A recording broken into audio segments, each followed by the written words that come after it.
Қыр гүліндей құлпырған, жауқазындай жайқала қанат қаққан аруларымыз әсемдік атаулының символы десек қате айтпағанымыз болады. Әрбір әйел азаматын оның бойындағы жан дүниесі мен сыртқы келбеті ерекшелендіре тұр түседі. Сырт келбет дегеніміз ол әрине ең алдымен шаш үлгісі. Бұрында шаш үлгісін беттің пішіне қарай таңдайтын аруларымыз бүгінгі күні жылдың ең үздік сәнге айналған шаш үлгілерін жасатып жатады. Осы орайда стилистер қысқа шаштарға биылғы жылғы сәнді шаш үлгісін атады. Сонда қандай екен ол? Каре шаш үлгісінде креатив пен классика бір тұтас үйлесім тапқан. Айта кету керек, кез келген жағдайда бұл үлгі өте әдемі болып көрініп тұрады. Ал шырайлы майдарынан күнделікті шаш үлгісін жасап алуды үйренсеңіз, тіпті сұп-сұлу боласыз. Маған өзгеше шаш үлгісін жасау керек болып тұр. Не істесем екен, а? Шашым болса қысқа. Тапқан сияқтымын.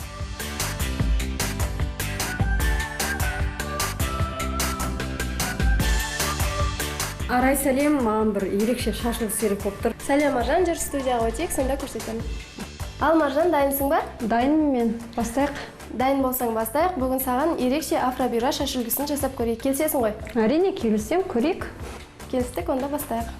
Афробюро шаш үлгісін жасау үшін бізге диаметрі 9 мм болатын плойканы қолданамыз. Шашты алдымен төмен жағынан бөлікке бөлеміз. Бөлінген бөлігіміздің қалыңдығы 1-1,5 см болу керек.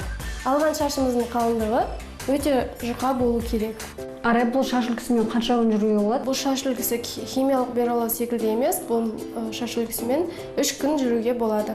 Химиялық биоралағанда шаш зардап шегеді, ал бұл уақытша ешқандай зиян көрмейді шаштарыңыз. Бұны мысалы қысқа шаштарға жасауға бола ма, әлде ол беттің пішініне, адамның түр келбетіне байланысты бола ма? Қысқа шашқа да мен жасап көрдім, бірақ қысқа жұмсақ шаш болса жақсы тұрады. Қатты шаш болса көлем үлкейіп кетеді, немесе ұстамай қалуы мүмкін. Сонда шаштың типіне де байланысты болады ғой? Иә, әрине. Бұл шаш үлгісін жасағанда ескеретін бір жайт. Мұнда біздің плойкамыз өте қатты қызады, 230 градус. Сондықтан мен өз саусағымды және клиентімнің бас терісін байқауым керек. Шаш үлгіміз көлемді болу үшін шаштың бөліктерін өте жұқа қылып аламыз. Сол кезде әдемі көрінеді бюроларымызда.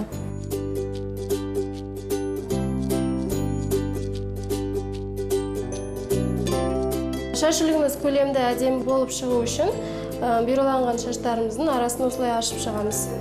Шашымыздың түбінен көлем беру үшін лак сеуіп, шашты төмен қарай тараймыз.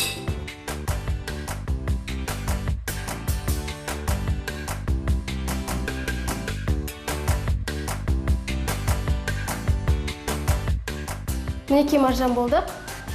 Саған көрсетейін. Қалай, ұнады ма? Иә, өте әдемі. Енді сәл ұзақтау уақыт, бірақ соның өзіне ерекше шаш үлгісі. Әрқашан әдемі болып жүріңіздер.